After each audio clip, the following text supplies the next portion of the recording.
Bada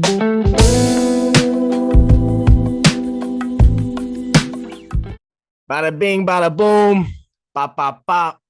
We're in it. We got the Geeks chat running live. CEO here. I'm with Robert Varricchio coming off a vicious round 3 knockout at CFFC. How we feeling, brother? That was a big performance. Yo, I feel good, man. I was my first time in like a kind of like that much exposure, and to be able to finish it the way I finished it, and the way to have a fight just like that, man, it feels amazing. Not like it. 100%. So let's go through the fight a little bit. Round 1 comes out. He likes to grapple. A little bit of a tough exchanges going back and forth. What's kind of going through your mind in the first round when he's kind of got his grapple pants on? And I know you're a striker coming from Tiger Schulmann's, got the kickboxing background. You like to put people away. Clearly, he wanted no part of that. So, what was going through your mind during this fight when this guy's just all he wants to do is kind of hug you? Well, the first couple minutes, when you have my back, man, that dude's grip was strong. Like I knew from weigh-ins that like his upper body was going to be kind of a lot stronger than I was, but I didn't feel threatened at all because I grapple with world champion grapplers on a daily basis, so I wasn't afraid of his jiu-jitsu at all. When he had my back, he was doing everything wrong. He had double underhooks from the back. I wasn't scared. I trapped his arms to strike something. One of the strikes he hit me with rocked me a little bit on the ground, but other than that, when he had the choke standing up, it was on my mouth. Like I wasn't nervous. Like my man Manchakera, my friend Munch, that dude, I grapple that dude every single day, man. His back control was 20 times tighter than when I was in there. That's why I was so calm. I was so collected. Like I wasn't worried. Let's go. So you get out of that, first round a little shaky, but then, you start to get your feel back in that second round. Everything starts to click. Did you see an opening in that third round for that shot, or it just kind of came? It was natural, or what was kind of going through your mind in that third round when you landed that thing? I was setting it up the entire fight. If you watch the fight from like beginning to end, every single time I came low with a jab to his body, and he had no answer for it ever.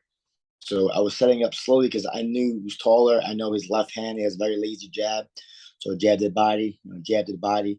And that particular time, I jabbed to the body, but I kind of half-assed the jab just to hit the overhand right, and it would just clean the button and just knocked away his equilibrium.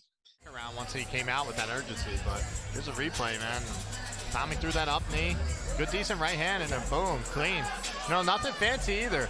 Just a short little right hook, put him down, followed up with some hammer fists.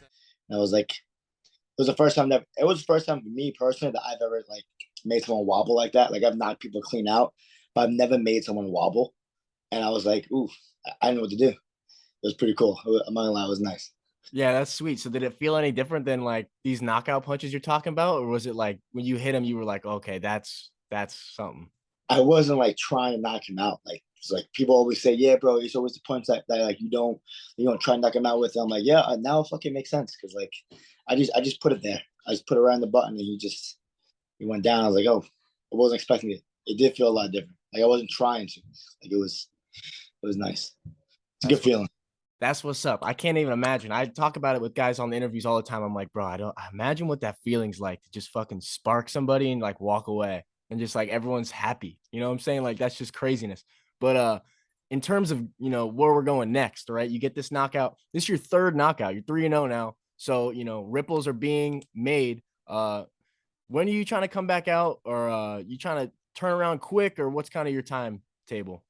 I'm looking to try and get back in December. I have the usual like post fight like bruises and pain. So like I'm training, but I'm training nice and light, and then trying to turn around as soon as possible. Like I got dreams and aspirations to make it to you know top of the game with all my teammates. So hoping to have one more fight by the end of the year. Have three or four more by next summer, and hoping for a contender series by June, July. Yeah, Goal. yeah.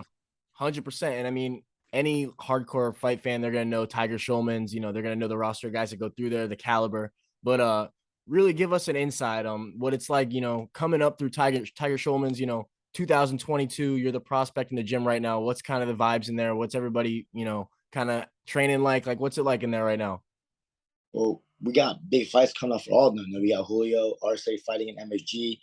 We have Mike Trezano fighting in MSG, and then we have Shane Burgos fighting in MSG as well. So the vibes out there are just it's work. You know, you go out there. There's not one person out there not working hard. You know, when everyone's fighting, when three people fighting, everyone's fighting. You know, the energy just kind of seeps through to each and every person. And even people who aren't fighting, don't fight coming up, they're training as if they're fighting. Even the amateur fighters who want to fight, they're getting better because they feel it and they just want to improve. So it's it's hard out there, man. And you see like the way they're training, the way they pick it up. It's just, man, it's different. It's different. It more even when I was training. So I only see how it feels for like people who like haven't really like who don't have anything coming up yet. I can motivate them as well. Yeah. So what's that like motivating all these kids in there? I know you're saying right after this, you're going to, teach a class or whatever. And then we were talking about the ticket sales and how, you bring the people, man, you bring the masses. What's kind of all that like you're teaching? What are you teaching over there? Jiu-jitsu, kickboxing? I teach everything. I'm actually the head instructor. So my head instructor over at Tiger Schulmann in New York. And, it's there's nothing like fighting, and there's nothing like changing someone's life. Seeing some of these kids the kids come in to get bullied. Kids are just like me. Like when I was younger, I had a really bad speech impediment. If you actually listen to the interview at the end of the fight, actually really funny. I apologize in advance for my speech impediment because like I stutter a lot, and then when I talk really fast, I get really excited. Like my words just like melt together. And you can't. So like seeing some of the kids who have no confidence, they come in, they're getting bullied, they're getting made fun of, they're getting like picked on, and then they train with me for like 2 months, 3 months, and they get all this confidence and do mess with them. He's punching them right in the nose. Those are like the best stories in the world. Like we don't raise vicious kids, but we raise kids who are gonna stick up for themselves, and that like it makes your heart feel good. Yeah, that's what's up.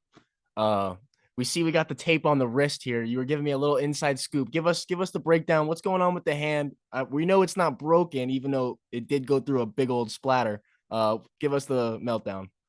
So this is from my second pro fight. Actually, I fractured my ulna on the dude's head. I do a spinning back fist, cracked him, knocked him out with that punch, and I was in recovery for about six months. That's why I didn't fight from February to now.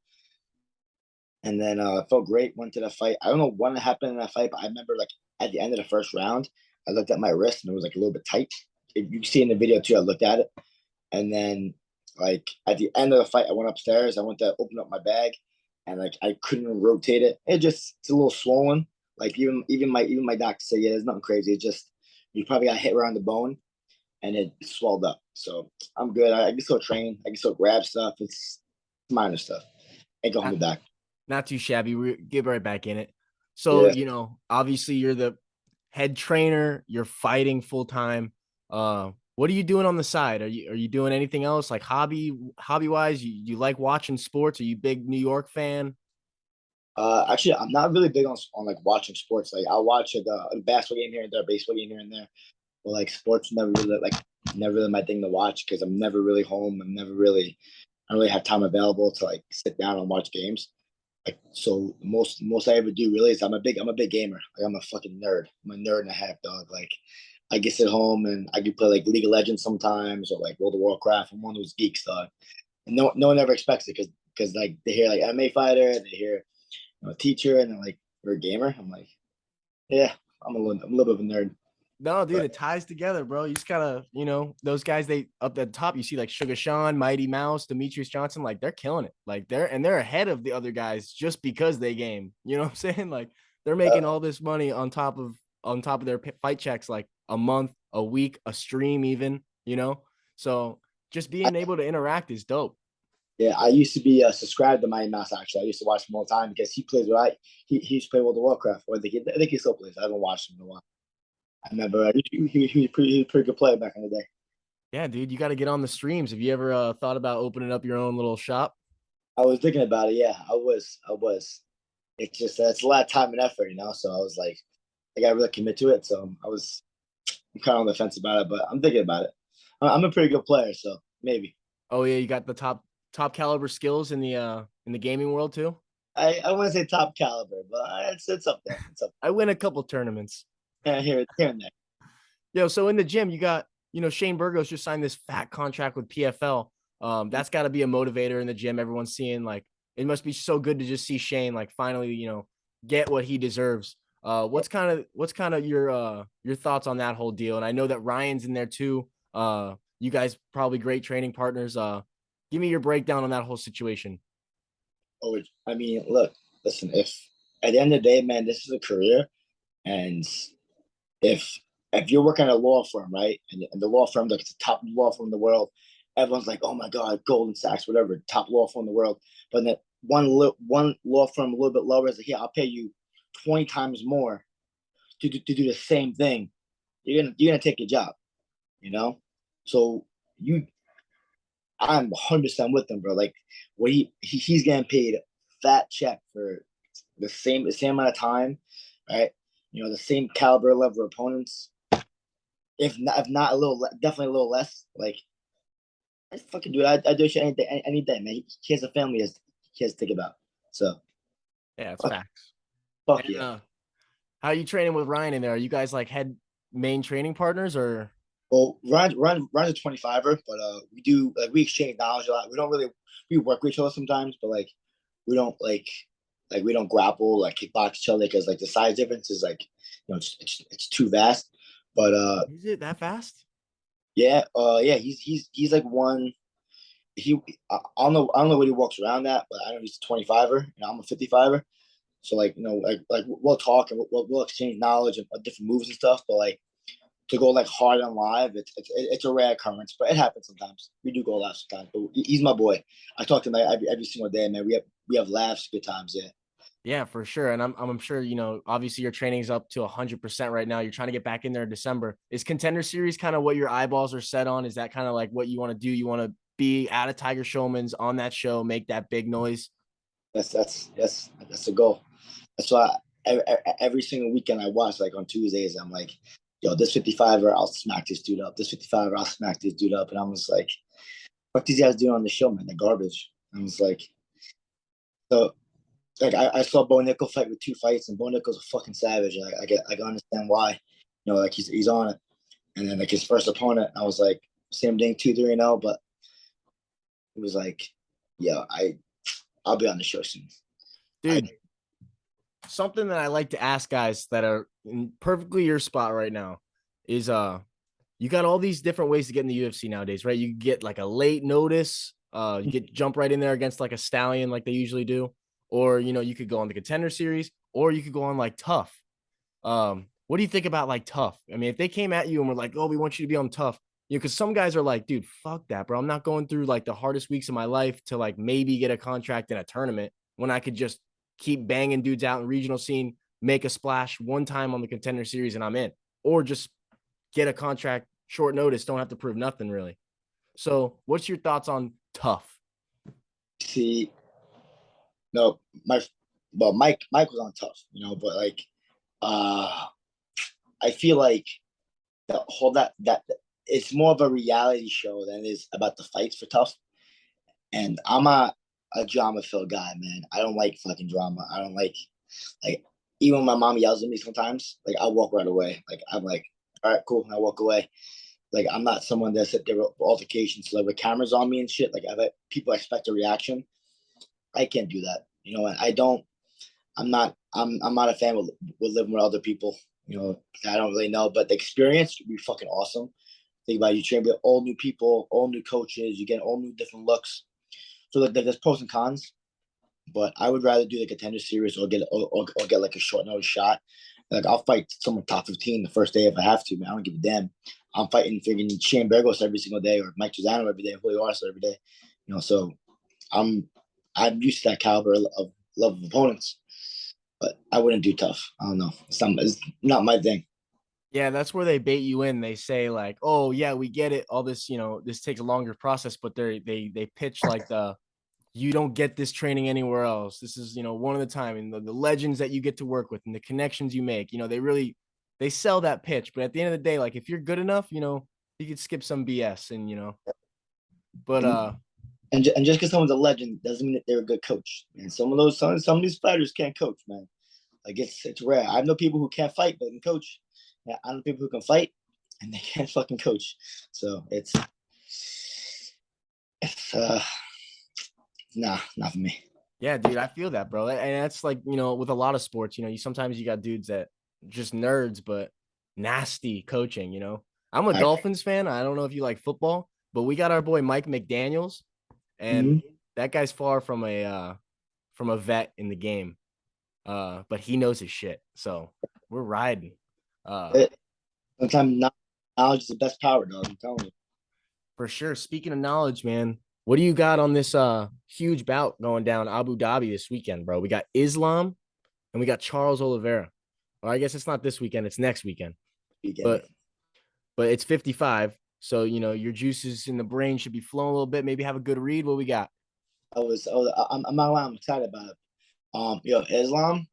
Look, thing about Islam and the whole Khabib thing was, Khabib was like an amazing fighter and everything. He was never really tested until like his last 3 fights. Islam, same thing. Like Islam hasn't fought that many prime people, Um, and I don't think that we can count out, Oliveira. And because people count him out with Chandler, people count him out with Gaethje. He's a. I'll take Oliveira on this one, man. I'm sorry. I like Oliveira. I like his style, man. And I think if he does get taken to the ground, I think he'll have a little bit of what it takes to cause a scramble to get up. You know what I mean? To either scramble to get up or scramble to some kind of submission advantage where it could take Islam out of his game. So we'll see. It's good. I think it's gonna be a lot closer than people think. I think it's gonna be a fucking barn burner. I freaking hope so, man. And the line is just fantastic. I mean, as a gambler myself, I mean, I like Charles to win, and I'm looking at like plus 300, which like there's no respect there, right? That's disrespect, isn't it? If I was him, I'd be pissed. Yeah, right. This is like a slap. Someone told me that he was the underdog, and I was thinking about betting for the first time in like a year and a half and do like a sick parlay. Like I would gladly take that bet. Yeah, and then some people are saying, Sugar Sean O'Malley's on that card. He's a huge underdog, and they like him. But I'm peering away from that one a little bit. I'm not sure if I like him in that matchup. The thing with O'Malley is like I feel like it's his feints, right? Like his feints are what makes him so great. Like, but when he fought Chito Vera, Chito didn't bite to those feints, right? So I don't think Jan's gonna bite to those feints either. He's fighting Jan, I believe. Yeah, that's right.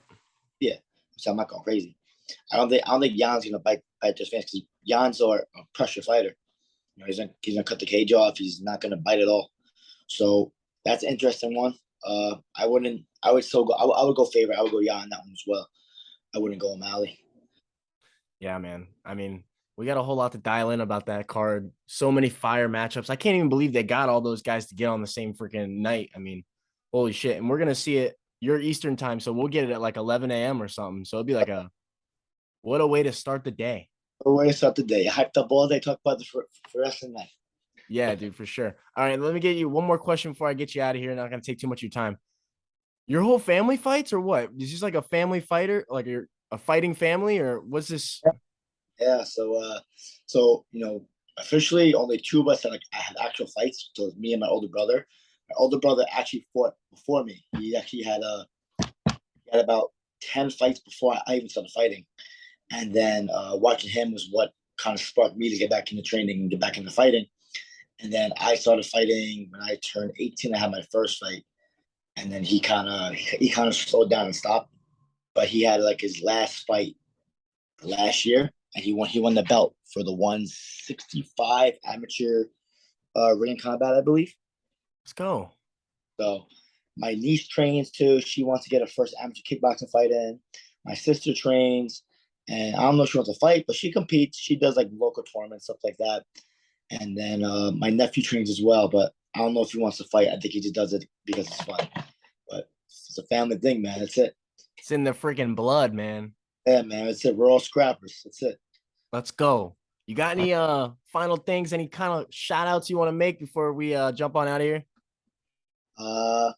Not much. Just shout out to all my sponsors who kind of they got me to Fight Camp, man.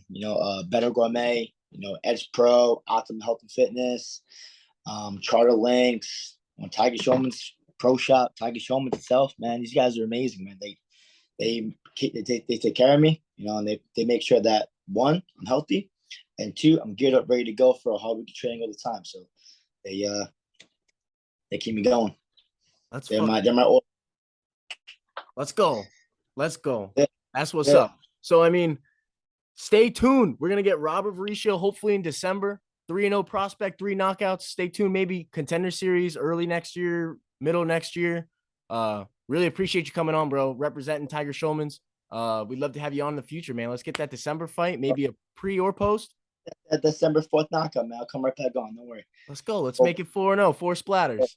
Let's go, baby. That's it. All right, bro. Thanks for coming on. I really appreciate it again. And we're out. All right. Let's go.